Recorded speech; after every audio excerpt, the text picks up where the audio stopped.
Барлығыңызға сәлем достар, каналыма қош келдіңіздер. Бүгін сіздерге өте дәмді, ерекше болып шығатын құймақтардың жасалу жолын ұсынамын. Құрамына қызылша қосылып жасалады, жылдам дайындалады. Менің отбасыма өте қатты ұнады, сіздерге де ұнайтынына сенімдімін.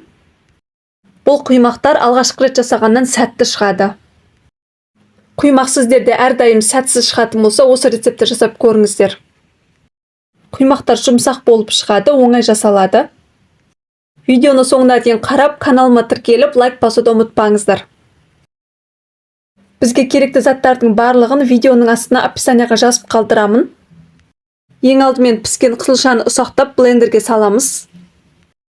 Оның үстіне жылы айранды құямыз. Біркелкі сұйық масса болғанша жақсылап езетін боламыз. Менің каналымда сәбізбен жасалатын және басқа да құймақтардың жасалу жолдары бар, қарап көріңіздер. Дайын болған сұйық массаны ыдысымызға құямыз. Оның үстіне жұмыртқаны саламыз. Жақсылап араластырамыз. Сонан соң қантты саламыз. Тұзды саламыз.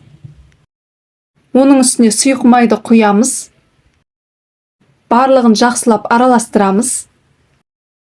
Келесі кезекте електен өткізілген ұнды аз-аздан сала отырып, біркелкі болғанша жақсылап араластырамыз.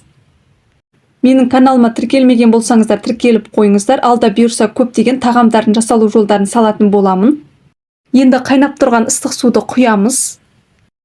Жақсылап араластырамыз. Сонан соң ас содасын саламыз. Жақсылап араластырамыз. Құймақтың қамыры дайын. Дайын болған қамырды бірден пісіруге тырысыңыздар. Келесі жасайтынымыз құймақ пісіретін табаны қатты отта қыздырып аламыз. Аздап сұйық май жағамыз. Сұйық майды бірінші құймақ пісіретін кезде ғана жағамыз, ары қарай жақпаймыз. Құймақтардың барлығын қатты отта пісіреміз. Құймақтың бірінші жағы піскен кезде бетінде осындай тесіктер пайда болады. Сонан соң ақырындап екінші жағын аударамыз. Бірінші жағына қарағанда екінші жағы тез піседі.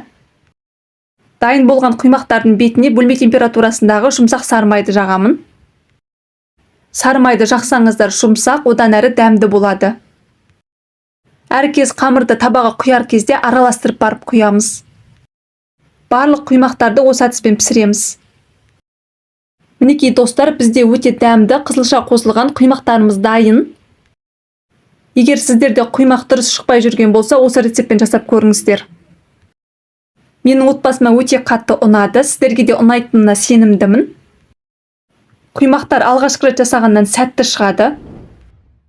Осы видео ұнаса достар, каналыма тіркеліп, лайк басуды ұмытпаңыздар. Сіздермен болған Ақшолпан.